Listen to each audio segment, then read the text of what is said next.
The Dallas Cowboys looking for a West Coast rebound as we welcome you to the Star in Frisco. It is Cowboys Pregame Live, presented by WinStar World Casino and Resort, as we lead you up to kickoff of Monday Night Football. It's the Dallas Cowboys and the Los Angeles Chargers here on DallasCowboys.com. Alongside Barry Church, Isaiah Stanback, Nate Newton, I'm Kyle Yeomans. We have Nicole Hutchison and Nick Eatman coming up in just a matter of moments. SoFi Stadium tonight is the scene, and that is exactly where the Cowboys will look to rebound following a 42-10 loss against the San Francisco 49ers in Week 5. Week 6 is now here, and it's a chance for the Cowboys to put that one behind them. Yeah, they got to bounce back in a huge way. I mean, San Francisco for the third straight time punched this Dallas Cowboys team square in the face. I mean, there's no ducking or dodging that. And this team has got to respond in a huge way, especially on the defensive side of the football, which they're supposed to be the strength. It's supposed to be the foundation of this team, and they gave up 42 points, a single game high last game against San Francisco. They got to respond in a big way. Well, you went defense. I'm going to go ahead and go offense. And I think that this Mike McCarthy, Texas Coast offense has to find a way to get their playmakers the ball in their hands. We know right off the back, okay, hey, we didn't make it over to the red zone at all. You only had 8 first downs, okay? You didn't put enough points on the board, didn't give your defense even a fighting chance to have an opportunity to win this ball game. You got to find a way to move the ball. You got to find a way to get the ball in the hands of B. Cooks, CeeDee Lamb, and especially Tony Pollard. You a church went what? Defense, you went a little offense. I'm going to go what you need to do. What you need to do is look within yourself. Take your time, prepare yourself in this game. When that game was over, I would have locked myself in the room. I would have looked at the film and saw what Nate Newton done wrong. And then I would see how it fit into the scheme. And I would make sure if I have a problem with my coach or anybody else, I'll take that up man to man and prepare myself for a great L.A. Chargers game. And that's exactly what the Cowboys are going to have to do, because something has to change. Teams, after facing San Francisco since the beginning of the 2022 season, are a combined 2-18, but the Cowboys are 6-0 since the beginning of the 2022 season. So you talked about all 3 phases here. That's exactly what Mike McCarthy and company are going to try and turn things around. What do you feel like needs to go right the best coming off of that loss going into what is another really challenging matchup with the Chargers? Well, since I went up with the defensive side of the football earlier, I'm going to stay there. I think this defense needs to get back to that physicality that we've seen in the first 2 games. I mean, last game we saw it, they got punched in the mouth and they were not able to respond. They were running downhill all over the Dallas Cowboys. And they have a big injury with Leighton Vander Esch in the middle. I'm sure we'll talk about that a little bit later. But they're going to have to find a way to get more physical in the trenches and win that battle in the trenches, because I believe it all starts there. You can't cover in the back end without guys coming at getting after the quarterback on that defensive line. So we've got to see the physicality of the Dallas Cowboys this afternoon. I agree with you. The physicality is absolutely everything. You got to bring that to it if you want to have a fighting chance at all. However, you have to be able to move this ball, and that's what the Dallas Cowboys have to get back to doing. You look at the first 3 games of the season, their offensive line will be tested by the Chargers because they've got a pass rush, of course, with guys like Joey Bosa and Khalil Mack. We'll talk about that a little bit later on.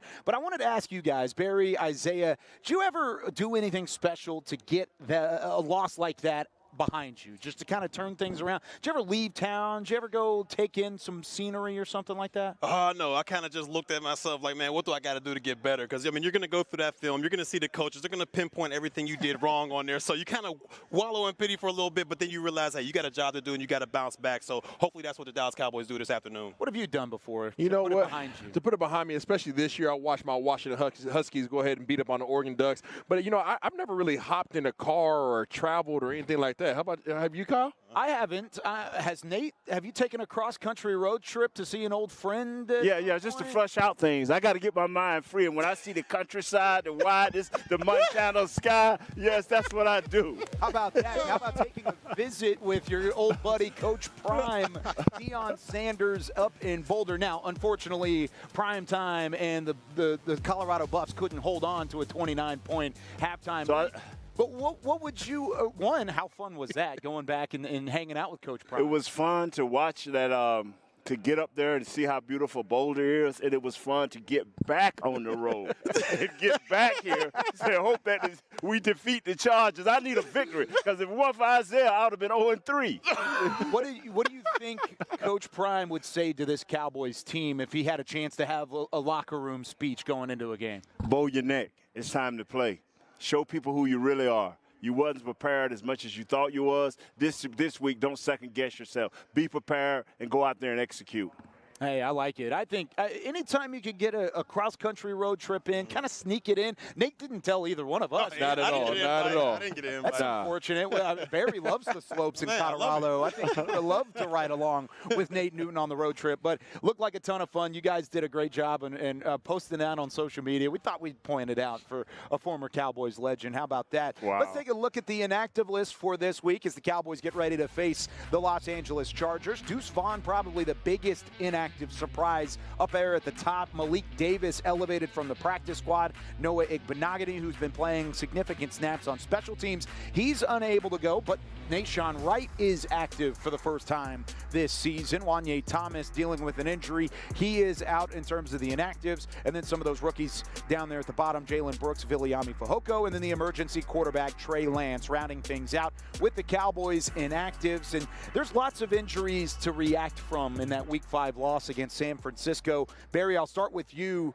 Who has to step up, and how do the Cowboys fill the void of a guy like Leighton Vander Esch? It's been tough filling in for him in the past. How do they do it this time? Yeah, that's a huge void that they're going to have to fill defensively. And to me, I'm going to go with Damone Clark on this one. He's going to have to step up and be that 3-down linebacker that does not come off the field. He's going to have to be that quarterback of the defense, because when you look at it, whoever they replace Vander Esch with, they're either going to have little playing experience or they're going to have little experience within Dan Quinn's system. So Damone Clark's going to have to make sure his job is completely right, as well as the guy next to him. That is a tough task, and I'm expecting Damone Clark to step up in a huge way tonight for the Dallas Cowboys. Yeah, I think Damone Clark's definitely the way to go. You know, if it's not Damone Clark, I would normally go with Wanye Thomas, but we don't have him tonight. So we're going to have to go down to number 14, Marquise Bell. He's been playing a lot lately. He was a special teams contributor, and he's been playing a lot on the defensive side of the ball, but he hasn't had that much of an impact. So I need him to step his game up, come out there and show up in a big way for his team. What you have to do is know who you are. When we're talking about Marquise Bell. Bell, this guy has to understand you're not a big guy. Don't take guys on. Learn angles. Come at guys in angles. You come at a 300-pounder. Don't hit me straight on. Hit me with play side shoulder and make sure you maintain. But Clark, you're the man. Make the call. You have the ability. You have the skills to do it. Just make your call and flow with it, man. So you guys mentioned Damone Clark significantly there. Nobody bringing up Micah Parsons. And Dan Quinn said it was a possibility earlier in the week. Does Micah take a step back off of the line of scrimmage and play significant snaps at linebacker this time? I hope not.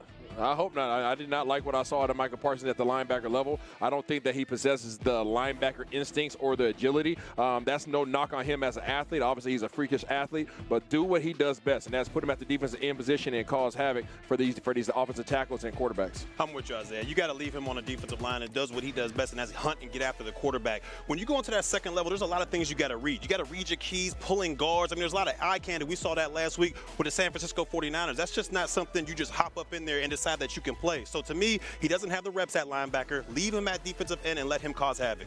What we have to understand here is this guy's a downhill guy. Even if you put him at linebacker, you always want him on the move blitzing. If he had, like Barry said, if you have to sit back there and read some keys, you're taking away from everything that this guy is. He's competitive. He likes to mix it up. Defensive end is where he's at, and defensive end is where he's the best at. Nate's saying that you just want to mix it up. You want to keep everybody off balance all the way to make sure that things stay in favor of Micah Parsons. Only one sack and only one pressure combined of the 8 games in his career where he's had at least 30 snaps at the linebacker position. He's been far more effective up at the line of scrimmage as a pass rusher. We'll see exactly how Dan Quinn and this team utilize Micah Parsons in Week 6 against the Chargers. We talk about Leighton Vander Esch, but there was another big injury to the special teams unit. C.J. Goodwin goes down. He's out 4 to 6 weeks, possibly more with a torn pectoral. He's hopeful he can get back within a month and a half, Barry, but how big of a loss is having C.J. Goodwin no longer on that special teams unit? Well, Kyle, that's a huge loss. I know the special teams doesn't really get a lot of love out there when you're talking offense and defense, but this is an important phase, and C.J. Goodwin was at the top of his craft. When you talk about a guy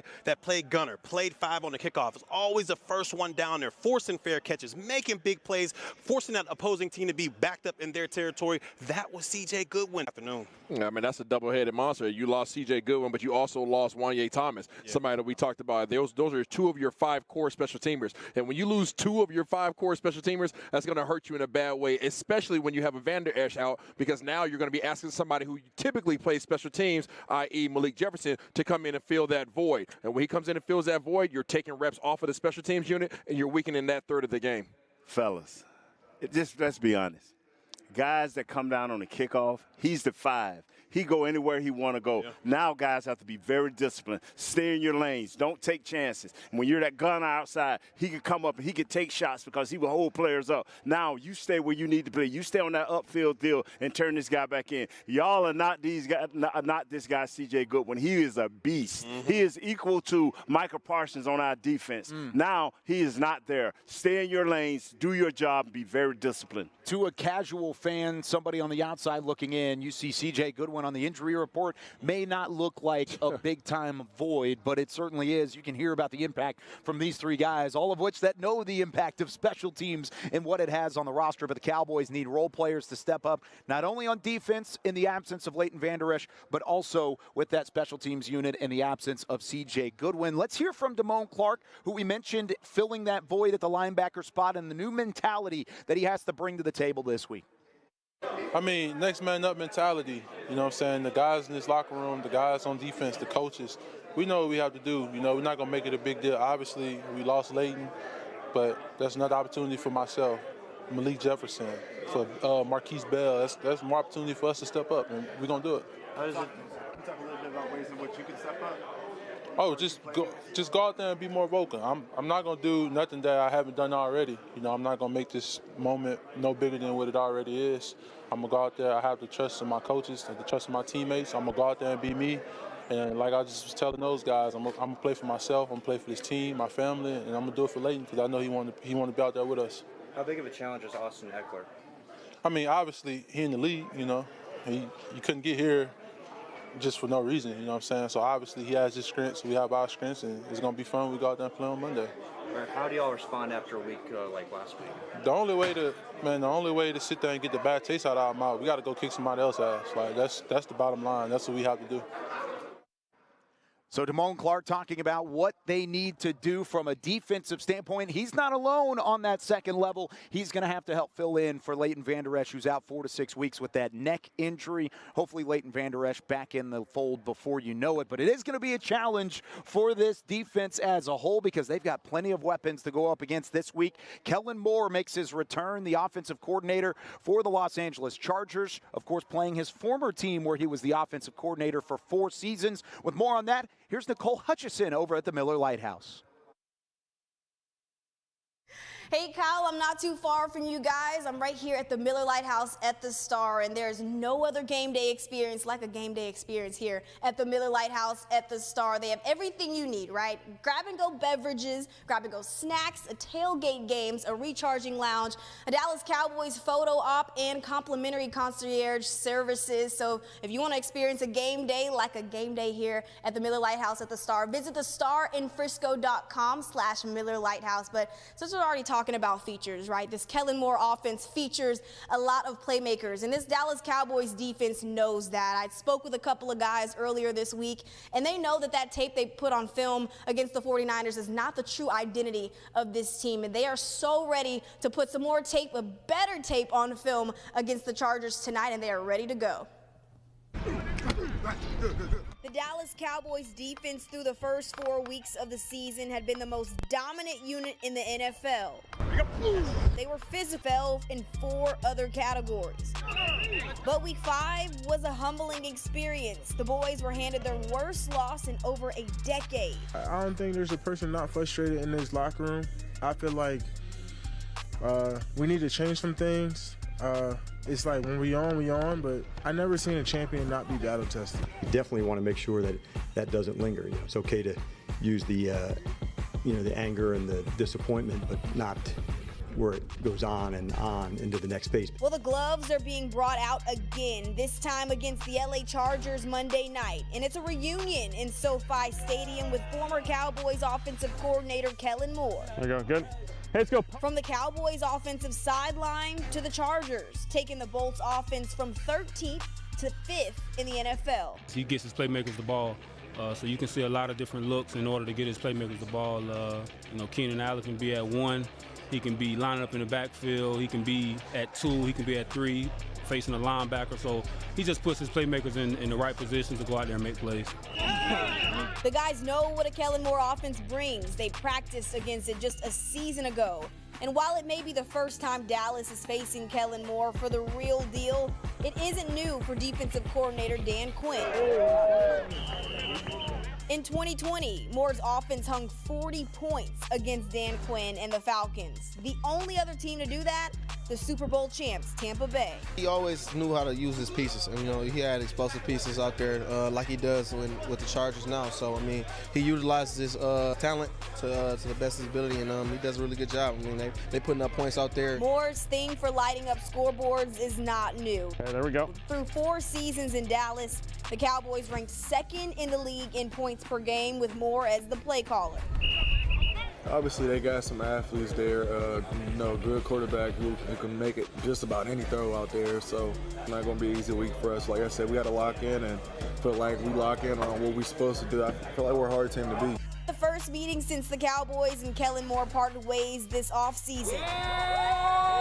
And the boys' defense looking to bring their fire back. Expect some electricity on the West Coast Monday night.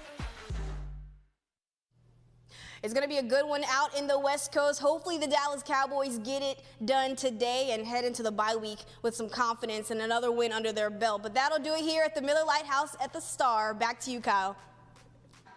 Thank you very much, Nicole. Once on the same staff, now squaring off for the first time, at least with Kellen Moore no longer with the Dallas Cowboys. Of course, second all-time meeting between these two as play callers, because back in 2020, Dan Quinn, who was on the Atlanta Falcons coaching staff, gave up 40 points to Kellen Moore when he was an offensive coordinator with the Dallas Cowboys. So I ask you, gentlemen, I'll start with you, Nate Newton. Who has the advantage in terms of the two coordinators doing battle tonight? I think it comes down to the players who execute the scheme that both coaches present. But I would like to think that if our defense play up to the Chargers and Kellen Moore have the advantage on this one, just seemingly because of the fact that I think Kellen Moore knows exactly where the threats are defensively, and I think personnel-wise, when you line up across the board, this receiving core is pretty doggone solid, especially when you throw in Austin Eckler into the mix. Yeah, I'm going to have to go with Big Nate on this one. I feel as though Dan Quinn and his defense, I think they have the advantage when it comes to the trenches, and I believe that they will take advantage of that and make things hard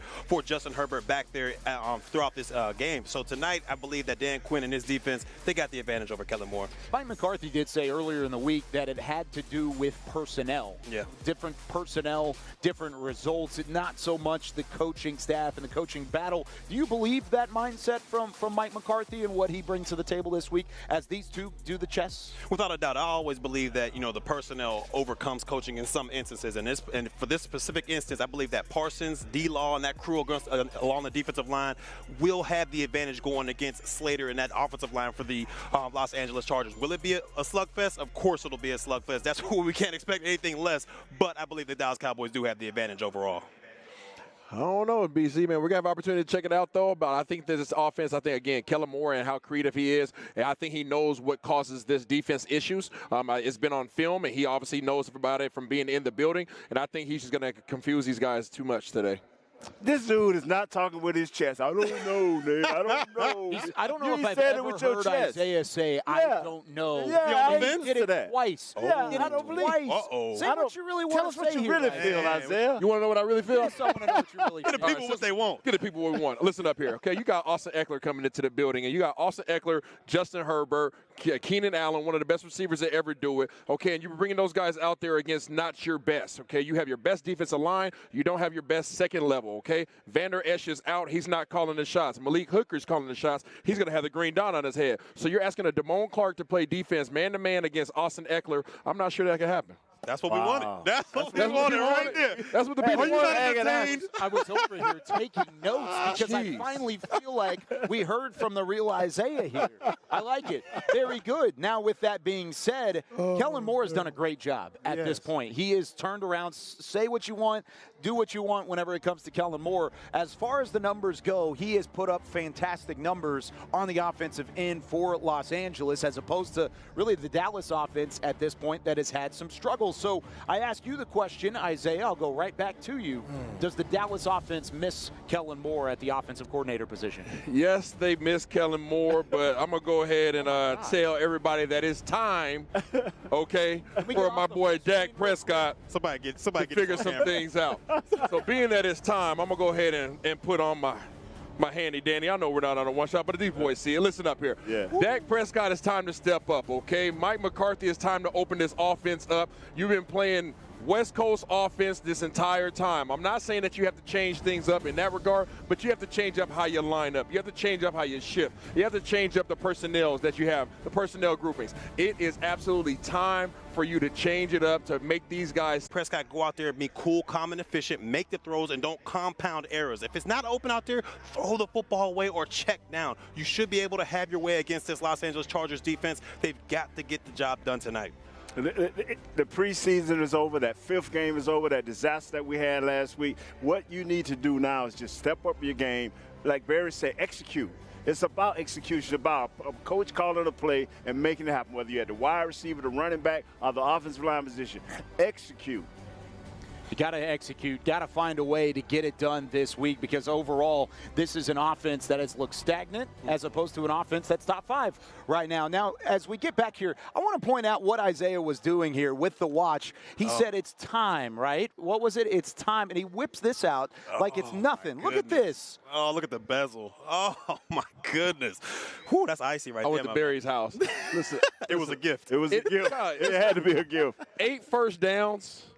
10 points. It's time to step it up. Got to. We understand that the offense has changed, but it's time to change the things up, and we need the best Mike McCarthy to show up. We need to get the ball in the hands of Tony Pollard, CeeDee Lamb, Brandon Cooks. You brought these guys aboard. You're paying these guys the money. Let's let them do what they do best and make plays. Don't forget about Fergie. No, Fergie should eat today. We'll talk about Ferguson a little bit later on, but before we get to that, let's go back out to SoFi Stadium where we hear from Nick Harris and Nick Eatman on the sideline. Nick, take it away. Thank you, Kyle, and you really can't get more Nick at night than this right here for Monday Night Football. Nick Eatman, Nick Harris, what's up, man? Is it your first Monday Night Football game? Yeah, it is. It's my first time at SoFi Stadium, too, so a lot of firsts here tonight. What you thinking? A little hotter than normal? Yeah, whenever we walked out onto the field, I was telling Patrick Walker, I was like, it's a little bit hotter than I expected, but no, it's a really good environment. Running back goes, he was elevated from the practice squad today. On the Chargers side, Joey Bosa, he's going to be active and ready to go, along with Austin Eckler and Justin Herbert, so they're going to be fully loaded, just as the Cowboys will be. Yeah, the Cowboys get that 1 day extra, day for Monday Night Football, on a Monday. The Chargers have been off, for 15 days. So going back to what you said about Deuce Vaughn being inactive, to me, it kind of shows Cavante Turpin with an ankle injury. He looks like he should be ready to go. And he said it the other day that this is his house because he did have those 2 big returns. They could definitely use something like that. Yeah, definitely reminiscent of his preseason performance against the Chargers here at SoFi Stadium last year. But we're seeing him take punt return drills as we speak right now. He's looking pretty good. Now, Jalen Brooks is active today. That's only the 2nd time he's been active so far this season. So we'll see if maybe he steps in for more receiver roles instead of Turpin. But I would still expect to see Turpin a part of the offense today, too. If you got any former Cowboys over here, I see what Aikman, Marcus Spears, anybody could help suit up in this game, you think? Yeah, right. Brian Clark, the whole ESPN crew's over here. Yeah, for sure. It's a who's who on this sideline. What do you like about the way the Cowboys have or like or dislike, whatever, what have you seen from the Cowboys this week as they try to bounce back from that tough loss against the 49ers? Yeah, I really think that extra day this week really helped. They didn't start practice till Thursday. It gave them that extra day to go back and see what really went wrong in San Francisco. I think the approach this week has been a lot more mature, a lot more professional from these guys. Not to say that it wasn't going into San Francisco. It's just about that bounce back effort and knowing that it's any given Sunday. This league, it changes every week. We saw that yesterday. The Eagles and 49ers losing to teams. But I think they've approached this week very, very appropriately, and I think it's going to set them up for success tonight. Yeah, I think the difference between being 4-2 and 3-3 just seems monumental. You know, it's just so big going into a bye week. But you said it best yesterday. The league is so weird. You know, strange things happen every game. As soon as you think you know something, I think it puts a lot of pressure on the Cowboys for this game. You've got to go take this game. You can do that going into the bye week. No, nobody's really too far away from you. But like you said, anything can happen. Yeah, this is a huge determining factor as far as momentum goes, especially with the bye week next week. You're either going in 3-3 with 2 losses against really good teams to end out your first stretch of the season, or you're going in 4-2 with an opportunity to play the Rams and then the Eagles right after that. And if you're still at 5-2 going into the Eagles game, then you have an opportunity to go take the lead in the division. But first things first, you got to win so far tonight, and then hopefully they can go into the bye week. A little bit of momentum, a little bit of positivity. Sounds good. All right, Nick Harris, I'm Nick Eatman. We'll throw back to Kyle and the crew. Thank you very much, Nick Harris and Nick Eatman out there on the sideline. Nick Eatman will catch up with Cowboys COO Stephen Jones in a couple of moments. But before we get to that, of course, let's check in with Dak Prescott. He was frustrated after the performance last week against San Francisco and now is turning his attention to the Chargers and a rebound in Week 6. You're pissed, right? You went out there, and we went out there, put a performance out there like that, myself. Something you're not proud of, something that, as I said before, that you didn't see coming at all with just the way that we prepared, our confidence level. So the last thing that we can do is allow that to really linger into the week. So, I mean, yeah, especially having the extra day. I mean, I guess we had the extra day to put it behind us, watch the film, whether that been Wednesday, and then come in and close the book on that and move forward to the Chargers, which are a really good team. And you don't have time in this league to have a hang. It's one game, and we've got to move forward, and we get a chance to go out here Monday night and then put something else on tape and move forward as we get into go into this bye week and get ready to build off of that. You have had a history of bouncing back from losses, but because this one you said a number of times you didn't see coming, it was like being blindsided. Does that make it tougher to move on? No, I think no, not at all. I think if anything, I don't want to say easier in the sense, but you can't be shaken by it. You can't change your preparation. You can't change anything you've done because of that happened. I mean, bad night, bad timing for some turnovers, and we just couldn't do anything on offense. And at the end of the day, it goes into the third downs that were really manageable and things that we've been the best at in the league. We weren't able to do that. But credits to that. That's why our score looks like that, and that's why the game looks like it does. And so, as I said, no, it's a turn the page, it's a move forward, or you know that it's going to be a landslide, and that's absolutely the last thing that's going to happen. Dak Prescott looking to rebound. It has been tough for Dak throughout his career after games with 3 or more turnovers. He's 0-6, and you see the turnover to touchdown ratio, just 8-6 in favor of the touchdowns. The passing yards goes down, the passer rating goes down, but Dak looking for a big-time rebound this week back on the West Coast. How does he get there? Look, I expect Dak to rebound in a big way. When you look at this Chargers defense, I mean, they've been god-awful so far this year. I mean, 31st in the National Football League in yards per game. I mean, this is a game suited for Dak Prescott to go out there and rebound. I expect him to be cool, calm, and collected. I expect McCarthy out there to put him in good position to make plays out there. He just can't, like I said earlier, compound those issues. If he's able to take care of the football, I see the Dallas Cowboys walking away with a W tonight. I hope that he can get back on his feet. I mean, the reality is he had a good first handful of games. I mean, that last game obviously just put him into a bad way. He has 5 touchdowns, 4 interceptions through the first part of this season. He's still trying to figure out what this offense is all about. But the reality is, with this quick game, they want to push the ball down the field. They need splash plays. They need to get their playmakers involved. This is not the defense to do it against, simply because they play a bend but don't break defense, okay? They want to keep everything in front of them. They play cover 4, the guys sit back. So it actually works out great for this West Coast offense. But I have to understand, do they want to stay with the quick game and be patient, or do they want to take the splash plays? If they want to sit back and hold the ball, they got to deal with them 2 boys on the outside, and Khalil Mack and good old Bosa. Yeah, the thing here is you have to go back and look at film. This is a great week for these coaches and Dak to sit down. I'm talking about with the head coach and the offensive coordinator, the quarterback coach. This is a good time for them to sit down and break down what you have done good, what in the past, and what you can do within this offense to help this thing prosper. You have to free yourself, Dak. It ain't always up to the coach. Sometimes you have to sit down, look at what you do best, and be the football player that we've known you to be. Isaiah, you touched on it just very briefly there, but go into more detail on how this Chargers defense matches up. What do they do differently, and is it enough for really to be exactly what Dak Prescott needs to see going into Week 6. Yeah, so this is what people want to hear. The West Coast offense is built for this type of defense that they're about to face. The reason you want to do all those things. However, I don't foresee the Chargers continuing to play the same style of defense that they've been playing. They're playing off coverage. I think they saw the tape and they saw exactly what the 49ers did. They have the personnel. Much like the Cowboys offense has been underutilized, the defensive personnel for the Chargers has been underutilized. Asante Samuel Jr., Murray, Derwin James, Khalil Mack, Bosa. They have the names. It's just a matter of them being put in a position to be successful. I think they changed entirely what they've been doing this week. Yeah, I agree with you 100% when you talk about this is the defense for this West Coast offense to go. Because when you talk about getting the ball out of your hands fast and getting the ball to your playmakers in space, this is perfect because that Chargers defense, they sit back and they give you the space to operate. So I can see them doing CeeDee Lamb, Cooks on some shallows, maybe dumping the ball off to Tony Pollard in the flat and letting him get busy out there. They've got to get these guys the ball in space and let them do work. We're tired of seeing these, catch curls and tackles, catch and tackle. We need some yak yardage out here, and this offense is suited perfectly for that with CeeDee Lamb, with a Gallup, with the Cooks, with a Pollard. All these guys are great after the catch. We have to use their talents, and it has to happen tonight. It's not much more I can add. These two guys have done a super job, but all I'm asking is be consistent. Be consistent in what you're doing. Have balance. Make sure you use Tony Pollard, not only for the run, but for the pass. I've used them a lot these past few weeks.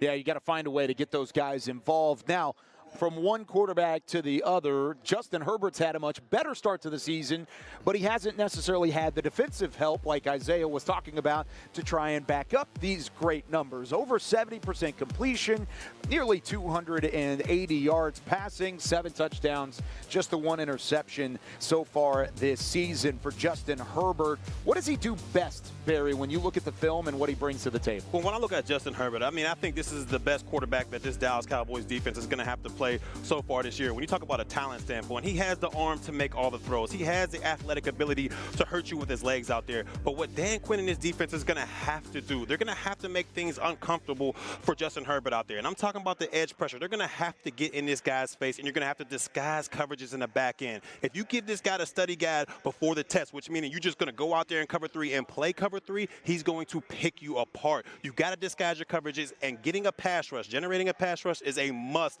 this afternoon, because if he can go out there and has too much time out there, this offense is just too explosive. They've got to make things hard for Herbert this afternoon. Yeah, you just talked about you have to make Herbert uncomfortable. Yes. And by doing that, you have to get into the backfield. If you don't do that, I'm going to show you exactly what he did. Weeks 1 through 3, this dude has 74% completion rate. Okay, this dude was averaging over 330 yards per game. He had 6 touchdowns and 0 interceptions. That's not what you want to hear, Nate Dogg. But check this out, okay? As you went into week 4 against the Las Vegas Raiders, things changed up. Dropped down to 24 attempts instead of 40 attempts. Dropped down to 54% completion instead of 74% completion. Something they did over there in the Raider Nation worked against these guys. You need to go in there, Dan Quinn, find out what they did, dial that up, and make sure you input that into this week's game plan. Can you leave a little meat on the bone? I'm sorry, brother. I'm hungry. To the bone gristle, Nate. All I know is he's a prototype quarterback. He's 6'6", about 25, 30 pounds. He can run. He can throw. He's everything these guys said he is. We have to be careful and keep pressure on this kid. And he's also 3-0 all-time against top 5 pass rushes. Down to the last particle out there. With his release, he's looking at what makes this defensive back go this way, what makes him go that way. Him and his quarterback, Justin Herbert, are kind of like on that same wavelength. All right, they understand defenses and what they're trying to do to attack them. So when you look at this receiving core, even though they're without Mike Williams, they are extremely dangerous. And when you have a guy like Justin Herbert who can make all the throws and extend plays in the pocket to give his receivers time to go out there and get open, it makes it extremely hard for a secondary to cover down. So that's why I say getting a pass rush is a must tonight.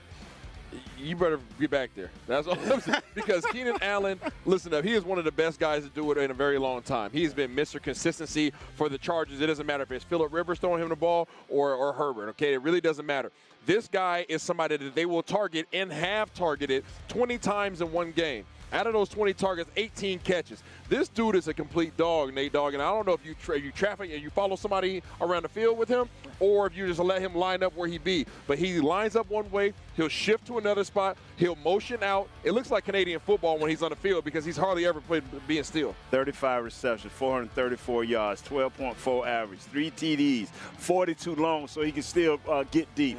This kid is the ultimate route runner, 108 yards per game. I tell you what, man, and I know this is a forbidden name. I ain't seen nothing like this since Amari Cooper. Ooh. Yeah, route running like that, bro. Everybody playing checkers and he playing chess. Honestly, I agree with you because he and Amari Cooper have been the really upper echelon of route runners in the NFL in terms of receivers, at least through this generation of wide receivers, and he's gotten better as his career has gone along at doing so. But this wide receiver core as a whole, just 2 drops, which is the fewest in the NFL.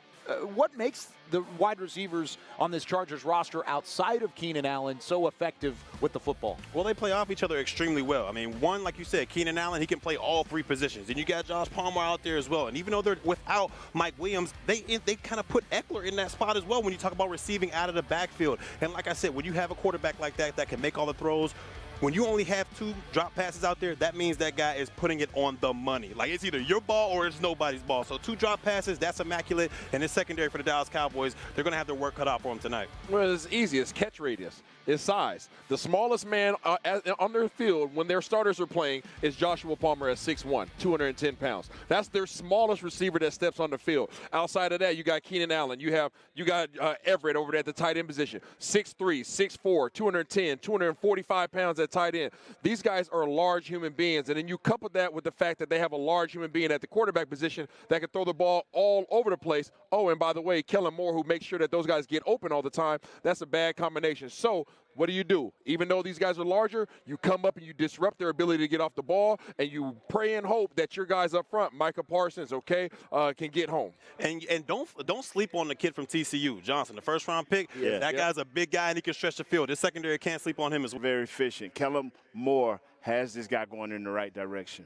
So what you guys are saying, that whenever you have weapons on the offensive side of the ball, get them the football and do it early, often, and throughout the game, right? Yes. That's kind of the key to success offensively. Yeah. Well, let's hear from CeeDee Lamb earlier in the week and exactly where the Cowboys have had some lapses on the offensive side and how they can maybe get CeeDee Lamb involved early in the ball game tonight.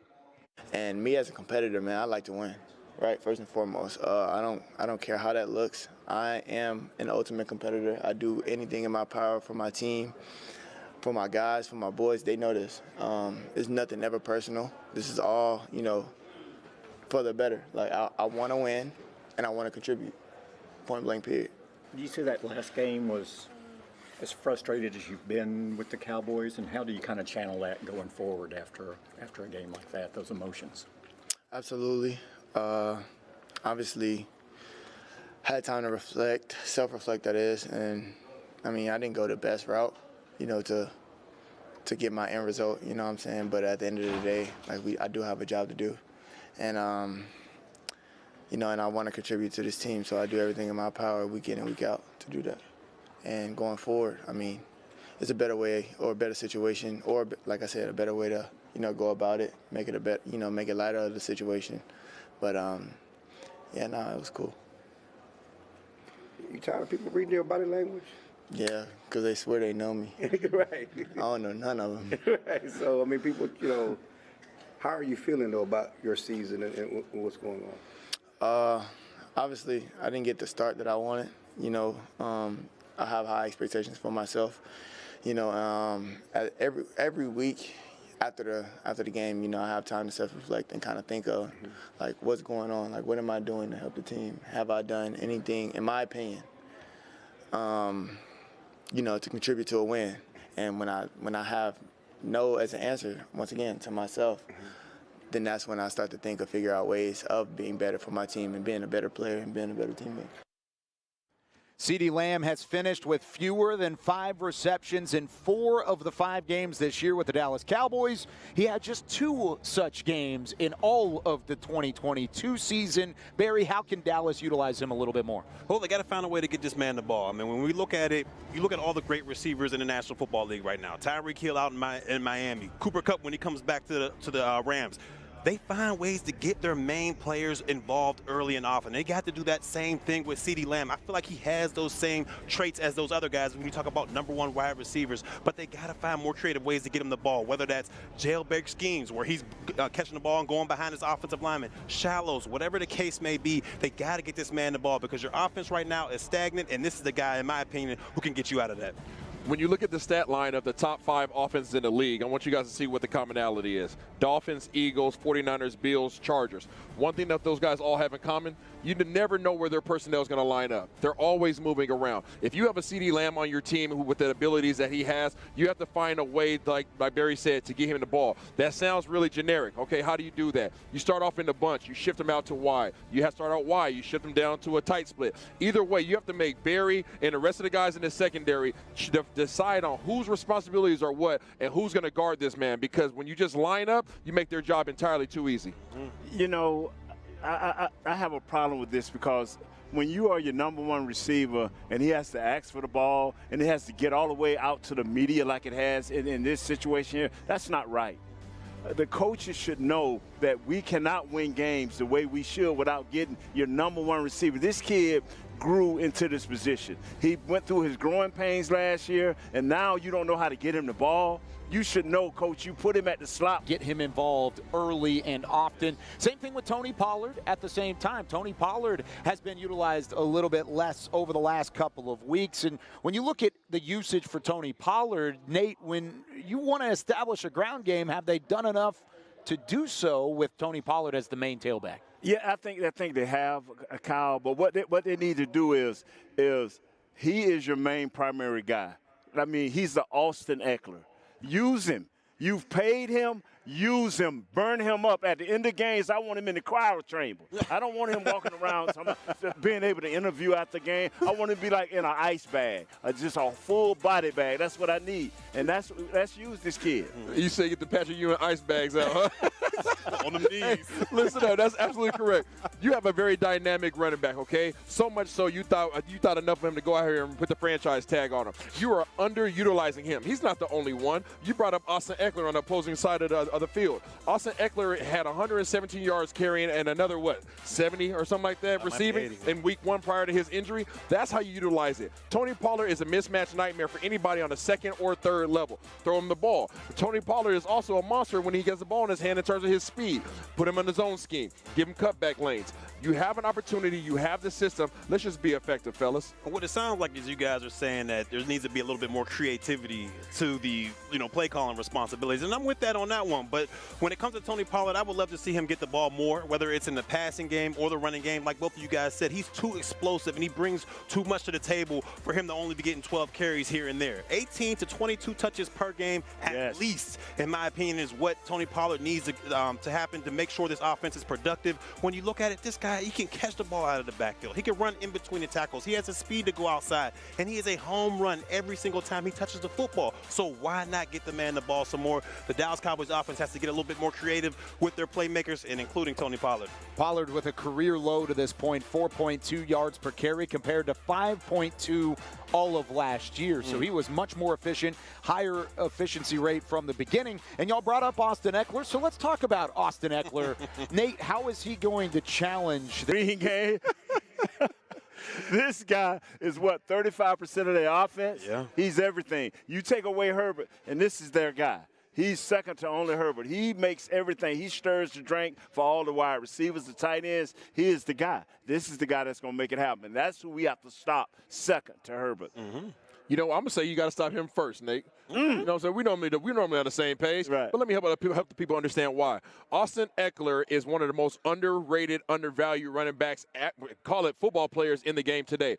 Did you know that he has the most touchdowns from the scrimmage? Doesn't matter if you're receiver, running back. Most touchdowns from scrimmage since 2021. He leads the NFL with 39 touchdowns. If you don't know where this dude is at, he's going to hurt you. Without a doubt.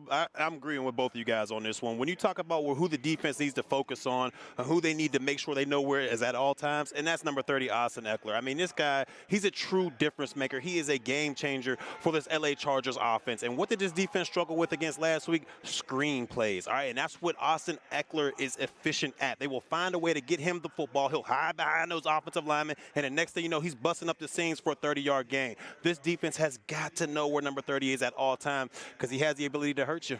Would you have to say that in order to stop Austin Eckler, this team needs to be physical throughout the game? I would. Maybe show a little bit of fight to get there? Well, there's reports surfacing now from SoFi Stadium that there was a pregame fight between the Chargers and the Cowboys. A little bit of a scuffle. Dante Fowler was the one name that was mentioned as being in the mix. More will come, I'm sure, of it over the next couple of minutes, and I'm sure they'll probably talk about it on the national broadcast. So we'll leave it at that, but there has been a little bit of edge. I like it. You like that, from a pregame standpoint, right? I love that. You know, as they learned from their bullies from last week, the 49ers. They need to have a little fight. They got to have some bite, and you can't just do this.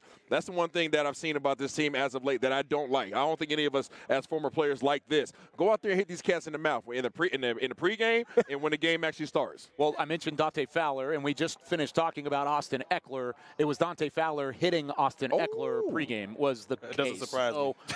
There you go. So, hey, showing a little bit of fight, little edginess going into this one. That's what you want to see from a team that's desperate and, of course, needs a big-time win on Monday Night Football. Speaking of physicality, it's hard to argue that Tyler Smith has been anything but the most physical player up front for the Dallas Cowboys this season. Nicole Hutchison has more on Tyler Smith and his journey to one of the top guards in the NFL. Hey, what's up, Kyle? I'm back here at the Miller Lite House at the Star. The best game day experience you will experience is right here at the Miller Lite House at the Star in the Tostitos Championship Plaza. I had to come in and check in with my guy, DeMarcus Ware. But listen, it's week 2, right? Week 2, we get to see the big boys up front back together again. A star-studded offensive line that features a youngin, Tyler Smith, who has the ability to play both inside and out. Now, I spoke with him earlier this week, and, you know, he's talked about how he was one of the most penalized guys in the NFL, and now he's the highest graded offensive lineman in the NFL according to Pro Football Focus. And I caught up with him this week, and he talked about how he got here and the expectations for this offensive line tonight against the Chargers.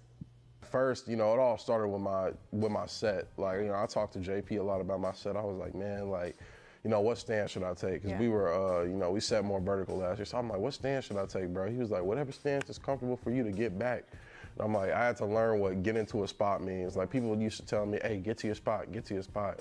And I'm like, what are they talking about? Like, I'm like, aren't I kicking to him? And it's like, I learned some of the idiosyncrasies of playing offensive tackle in the league, like getting off the ball as fast as possible, being the fastest man off the ball to just put myself in positions to be successful. And then, like, I asked Zach, I'm like, hey, where do I put my, like, Zach or Tyron, like, where do I put my hands? Like, how should I punch? Because, like, I used to, like, just stack and be successful. Now you guys are getting the reps as an offensive line.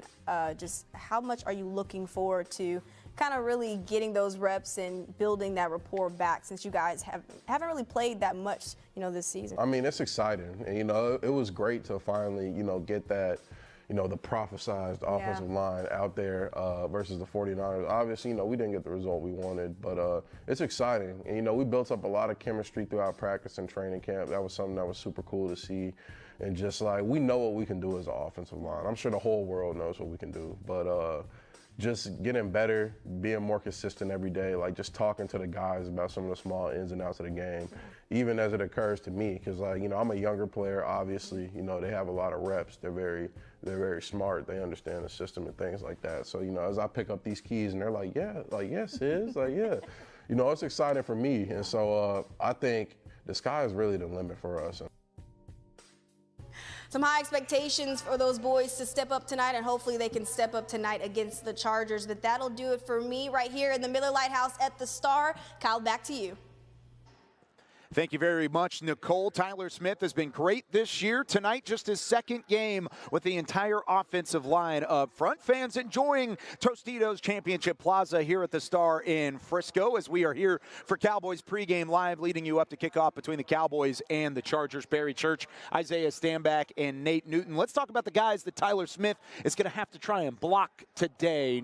Joey Bosa and, of course, Khalil Mack. Khalil Mack had 6 sacks in their most recent game in Week 4 against the Las Vegas Raiders. You've blocked some pretty good guys back in your day, Nate Newton. How are these guys going to challenge that front line for the Dallas Cowboys? First of all, Kyle, out of the middle have to be strong. So that guy we just saw talking has to have a great game along with the center and the right guard. They have to play great games because we can give a little help on that outside. We can help block Joey Bosa and Khalil Mack if we just can make sure that our middle is strong. And these guys got good enough feet that they can run these guys around the horn. So I think being able to get the ball out their hands, as long as they are continuing to play the type of coverage that they've been showing on film. But if those guys decide to change that up and do what they saw the 49ers do, which is come up there, play press man, and disrupt the receiver's ability to get off the line of scrimmage, that's when I see this becoming a problem, because now Dak has to hold the ball a little bit longer, and it gives both of these guys an opportunity to get in the backfield. Yeah, I'm going to side with my offensive brothers when it comes to this one. My only concern and my only worry is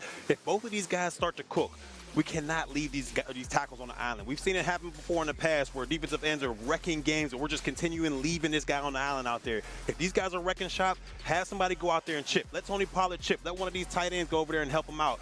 But at the end of the day, it's going to come down to these tackles, handling these 2 pass rushers. Let's see what happens tonight. Whenever Barry Church, the defensive guru up here at the desk, agrees with the offensive guys, then you know it's pretty consensus across the board. Let's check in on the sidelines at SoFi Stadium, where Nick Eatman is now joined by Cowboys COO Stephen Jones. Thank you, Kyle, and I'm here with Stephen Jones, Cowboys Chief Operating Officer here at SoFi. Monday Night Football, Cowboys and Chargers. I know you want to get that last week out of your mouth and just get ready for this one. What's the vibe so far as you're down here on the sidelines? Well, that's it. I mean, our guys really worked hard. Obviously, a long week coming off one of our more disappointing losses that we've had around here in a while. But, you know, I just love our team. I love our players. I love our coaching staff, our organization. It's a long football season, and fully expect us to rebound and play, you know, really well the way we know this team can play. You wanted them to come out swinging and have some fight. You might have seen some of that early on. I know it was hard to kind of tell. There was some pushing and shoving going on. Chargers and Cowboys, I think, is one of those walking on field and all that. You like that?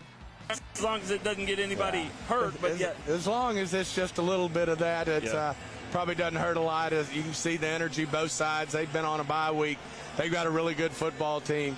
And, you know, it's great to see the energy level. At the same time, you wanted to leave it at that. This is about the game, playing the game the right way, and we're looking forward to this one. Obviously, there's a storyline with the play calling, with Mike McCarthy calling the plays, Kellen Moore on the other side. What do you expect to see from the Chargers offense? They've had 2 weeks off. What do you expect to see out of Kellen's offense? Well, we absolutely have nothing but the utmost respect for Kellen and what he did here for the Cowboys, what he did to bring Dak along and develop him. He's one of the best coordinators in the league. I think they got a top 5 offense. And certainly Mike's resume speaks for itself. He's won Super Bowls, been in championship games, and I know he wants to improve on what happened last week and get after it here. So looking forward to it. That's what makes these storylines on these big games good, and certainly we have one here. Not to Leighton. We could see him there some for sure, but Damone's going to play a lot more, and Bell's done a good job working his way in there, and I think Dan's got a great plan for tonight. Of all the former players, coaches that you've seen here in the last 30 minutes here on the sideline, who's it been great to see the most? Troy, Jimmy, Marcus? All the above. I know Jerry, Jimmy were having a fun visit. Yeah, what were they talking about? Do you have any idea? I hadn't gotten to talk to him since, so I don't think anyone wanted to interrupt. No. They were laughing. It was good. Yeah, it was good. And but no, I saw Marcus Spears, who just does an amazing job for us. Of course, Troy is one of the best in the business, if not the best, and always great to see our former players, doing great things for our game, and they're the best at what they do. And I know our fans will be surprised by this, but you had a nice conversation with Stephen A. Smith. He actually is a good friend of the family, right? He is. He's a dear friend of Jerry and myself, and we think a lot of him. We all know that he makes a good living getting after our Cowboy fans, but we're going to give him something, hopefully, to have to back up a little bit tomorrow. All right, sounds good. That's Stephen Jones, Cowboys Chief Operating Officer. We'll throw it back to Kyle and the guys in the crew. Thank you very much, Nick. Back here with Barry Church, Isaiah Stanback, Nate Newton. I'm Kyle Yeomans. It's time now to give our keys to the game. Cowboys, Chargers, 7:15 on ESPN's Monday Night Football. Barry, I'll start with you. How did the Cowboys rebound in a big way and get to 4-2 going into the bye week? Well, no surprise. I'm going to go on the defensive side of the football. And to me, they have got to win the battle of the trenches. I think they can make Justin Herbert uncomfortable out there. If those guys can generate a pass rush, it's going to be a must. So Cowboys defensively, you got to win the battle of the trenches. Well, it comes to no surprise that I'm going to go on the offensive side of the ball. I think that the Dallas we've Cowboys got a feud forming here. Yeah, exactly. Dallas Cowboys, Mike McCarthy, Schottenheimer, you guys have to score 35 points. I foresee this turning into a shootout, and you better find a way to change up what you've been doing offensively if you want to put some points up on the board. Number 51, Sebastian Joseph Day. He plays in the middle of that defense. And if he get pressure up the middle, then Khalil Mack and Bosa going to eat. But if we can contain that guy right there, we should have a prosperous day.